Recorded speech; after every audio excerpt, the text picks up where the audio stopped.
What if I told you the 5-second video you saw just now was actually from a still image? You have probably seen AI that can edit or fill in parts of photos. But the new Honor 400 series takes things a whole new level up with a cool feature called Image to Video, which is co-developed with Google. It uses AI to turn your photos into a 5-second short animated video. It's a fun way to make your pictures more exciting for social media sharings or to bring old memories back to life. Here's an example.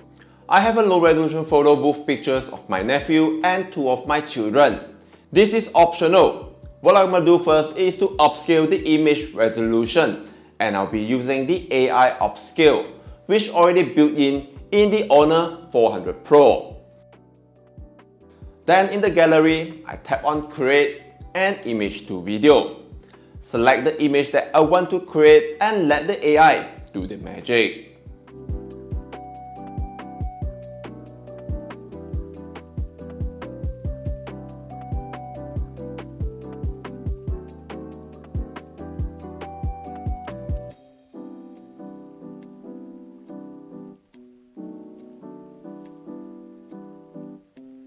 What do you think of these features?